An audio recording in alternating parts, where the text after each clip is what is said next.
बहन सुषमा जी, श्री अरुण जी और कार्य समिति के मेरे सभी सम्मानित मित्रों, आज यह कार्य समिति का दूसरा दिन है। दूसरा ही दिन नहीं बल्कि यह अंतिम दिन है। मैं कह सकता हूं कि 2 दिनों की कार्य समिति की यह कार्रवाई जिस तरीके से चली है, इस कार्य समिति के सभी सम्मानित सदस्यों के अंदर हमको एक उमंग और उत्साह देखने को मिला है। अलग से भी जब इस कार्य समिति के कुछ सदस्यों से हमारी बातचीत हो रही थी, उनके अंदर पहले मैंने वह ललक और तड़पन नहीं देखी थी कि चाहे जैसे भी हो हमको विजय हासिल करनी। वह इस बार मुझे देखने को मिली और मैं पूरी तरह से आश्वस्त हूं कि इस बार बड़ी कार्य समिति से जो भी हमारे सम्मानित पदाधिकारी, नेतागण, यहां तो सचमुच कार्य समिति में जो भी हैं सभी अपने अपने क्षेत्रों के नेता हैं, वह जाएंगे और जिस विजय के लक्ष्य को हमने निश्चित किया है वह विजय निश्चित रूप से हमको प्राप्त होगी, यह हमको भरोसा है। हमने 2 महत्वपूर्ण प्रस्ताव पारित किए,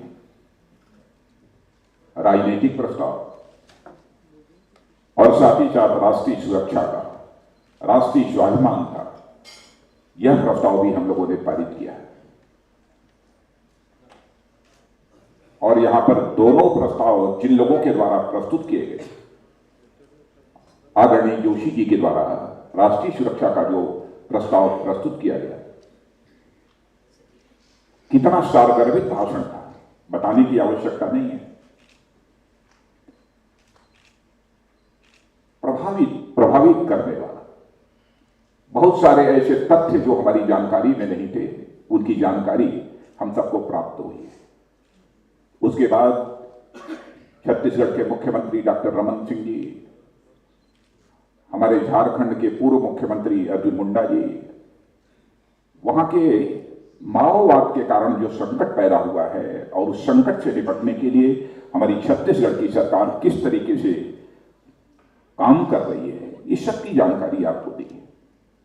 वैसे राजनीतिक प्रस्ताव पर भी हमारे नितिन गडकरी जी ने भी बहुत प्रभावी तरीके से विषय रखा है और उसके बाद शिवराज सिंह जी चौहान जो हमारे मध्य प्रदेश के मुख्यमंत्री हैं, उनका भी भाषण आपने देखा, बहुत ही अच्छा भाषण। और सचमुच जब मैं इनका भाषण सुन रहा था तो मैं यही सोच रहा था, अद्भुत हैं हमारी सरकारें जो हिंदुस्तान के 4 राज्यों में काम कर रही हैं। अभिनव प्रयोग सभी राज्यों ने, राज्य सरकारों ने अलग अलग किए और इसीलिए मैंने कल चर्चा की थी कि हिंदुस्तान ही नहीं दुनिया का भी कोई पॉलिटिकल एनालिस्ट हमारे देश की राजनीतिक पार्टियों के गवर्नमेंट के परफॉर्मेंस के संबंध में कोई तुलना करता है, कोई विचार व्यक्त करता है तो सहज रूप से कह देता है कि हिंदुस्तान में अच्छी सरकार देने वाली, सुशासन देने वाली, गुड गवर्नेंस देने वाली पार्टी भारतीय जनता पार्टी। सुनने के बाद आपको भी, जिन लोगों को लगता रहा होगा कि एग्जैगरेशन है, अतिशयोक्ति है, वो भी इस नतीजे पर पहुंचे होंगे। यह अतिशयोक्ति नहीं है, यह सच्चाई है, यह यथार्थ है।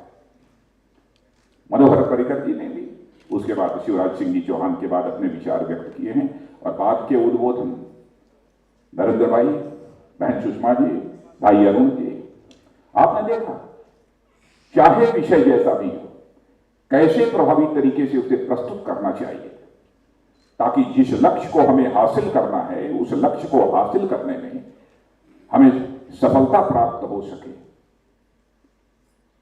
यह भी इस प्रकार के विषय आप लोगों के द्वारा प्रस्तुत किए गए। समापन भाषण तो सचमुच श्रद्धेय अडवाणी जी के द्वारा होना था, लेकिन इसे मैं अपना दुर्भाग्य मानता हूं कि अस्वस्थ होने के कारण अडवाणी जी इस बार हमारी कार्य समिति की बैठक में उपस्थित नहीं हो सके। कल भी मैंने उनसे टेलीफोन से बात की थी, आज भी बात की। वैसे दिल्ली से चलने के पहले जब हमारी बात हुई तो बराबर उनके द्वारा आग्रह यही था कि नहीं, चाहे जो भी हो, मेरी तबीयत गड़बड़ होगी तब भी मैं वहां चलूंगा। लेकिन जब जाकर डॉक्टरों ने उन्हें कहा कि नहीं, आपको किसी भी सूरत में नहीं जाना है, तब जाकर वह रुके। यदि वह होते तो निश्चित रूप से हम सबको एक प्रेरक मार्गदर्शन उनके द्वारा प्राप्त होगा।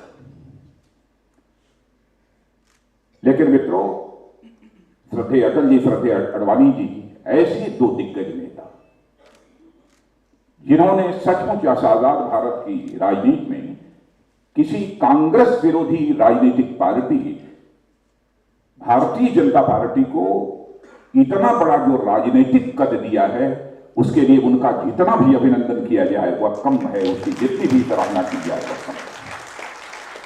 कितना जिस्म का पसीना बहाया होगा, कितना अथक परिश्रम किया होगा, कितना एक प्रेम भाव से हिल मिलकर इन लोगों ने पार्टी को इस हिंदुस्तान में इतना बड़ा कर दिया है।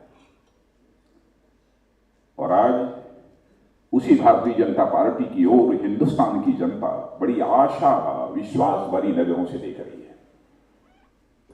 कौन पूरा करेगा उस सपने को जो हिंदुस्तान की जनता देख रही है? मैं कांग्रेस की सपनों की बात नहीं कर रहा हूं। कांग्रेस तो आजादी के बाद जब भी चुनाव हुआ है, इस हिंदुस्तान की जनता को बड़े बड़े खुशनुमे में बराबर सपने दिखाए हैं। लेकिन बहनों भाइयों, आपने देखा होगा जब चुनाव संपन्न हो गया तो सारे सपने जो देश की जनता को इस कांग्रेस ने दिखाए थे वो चूर चूर हो गए, टूट गए। कभी कहा कि मैं गरीबी हटाना चाहती हूं, लेकिन ये जनसंघी लोग इंदिरा हटाना चाहते हैं। देश की जनता से इंदिरा जी सवाल पूछती हैं कि जवाब दो इसका, तो लोग कहते थे नहीं, गरीबी हम हटाना चाहते हैं, इंदिरा जी को नहीं हटाना चाहते। चुनाव जीत गए। मेरा भारत महान, कांग्रेस का हाथ जनता के साथ, आपके साथ, एक से एक नारे इसी प्रकार के गढ़े जाते हैं। फिर इधर भारत निर्माण का नारा चल पड़ा है। मैं कांग्रेस के मित्रों से पूछना चाहता हूं, कब तक देश की जनता की आंखों में इसी तरीके से धूल झोंकते रहोगे? 65 वर्षों की इस आजादी के काल में लंबे समय तक किसी एक पार्टी ने हुकूमत की है तो कांग्रेस ने हुकूमत की है। दुनिया के छोटे छोटे देश कमोबेश उसी समय जिन्होंने आजादी हासिल की थी, जिस समय हमने की थी, आज वह 10 करोड़ 15 करोड़ की जनसंख्या के देश दुनिया के ताकतवर देशों की कतार में खड़े हो गए हैं, डेवलप्ड कंट्रीज की क्यू में आ गए हैं। क्या कारण है कि आपकी लगभग 50 to 55 ईयर्स तक इस हिंदुस्तान में अखंड हुकूमत करने के बावजूद आज तक हमारे भारत का निर्माण नहीं हो पाया? मुझे पूरा विश्वास है कांग्रेस के द्वारा जो बराबर सपने दिखाए गए हैं देश की जनता को, अब कांग्रेस के द्वारा यदि कोई दूसरा सपना दिखाया जाएगा तो देश की जनता कभी उस पर विश्वास नहीं करेगी। नरेंद्र भाई ने ठीक ही कहा, भरोसा टूट चुका है। अब देश की जनता इस कांग्रेस पर भरोसा नहीं करना चाहती। और यह कांग्रेस पार्टी कैसे कैसे चाल चलती है, कैसे जो हमारा मुख्य प्रतिपक्षी दल है उसको कैसे बदनाम किया जाए, तरह तरह के षड्यंत्र बराबर भारतीय जनता पार्टी को बदनाम करने के लिए उसके द्वारा चलाई जाती है। अब उन चीजों का मैं उल्लेख नहीं करना चाहता कि अब तक जो सारी चीजें हुई हैं, यदि मैं उनका उदाहरण दूं तो वह एक लंबी फहरिस्त है। तरह तरह के हथकंडे भारतीय जनता पार्टी को बदनाम करने के लिए चलाई जाती है। बराबर यह कोशिश की जाती है कि यह संदेश दिया जाए हिंदुस्तान की जनता में कि भारतीय जनता पार्टी एकजुट नहीं है, बल्कि भारतीय जनता पार्टी ये पूरी तरह से बिखरी हुई दिखती है। मीडिया के माध्यम से कभी जब मैं समझता हूं कि हमारा नीचे के स्तर पर कस्बों में, गांवों में बैठा हुआ कार्यकर्ता जब उसे देखता है कभी कभी एक खबर दिया कि हाँ कुछ ऐसा ही होगा।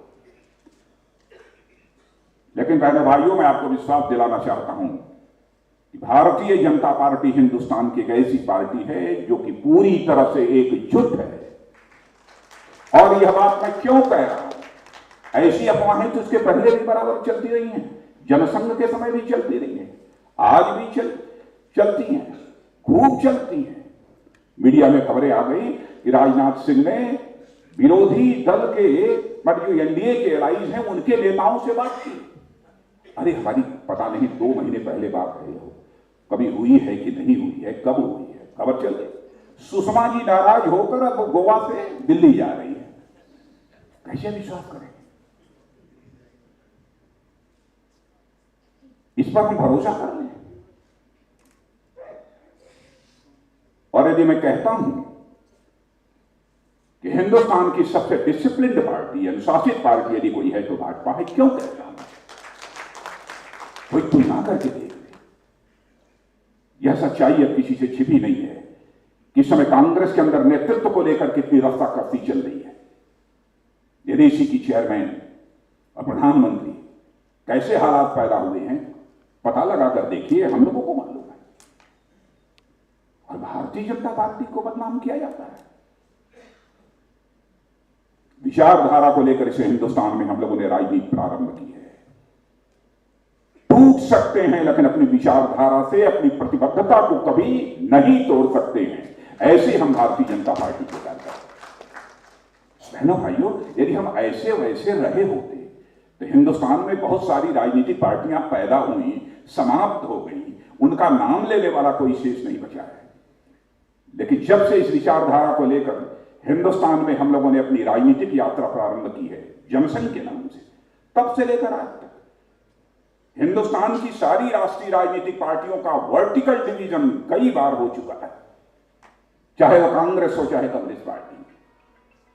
लेकिन भारतीय जनता पार्टी का आज तक एक बार भी वर्टिकल डिवीजन नहीं हुआ है। अरे कांग्रेस के दोस्तों, यह तो देखो, बार बार बदनाम क्यों करने की क्यों कोशिश करते हो?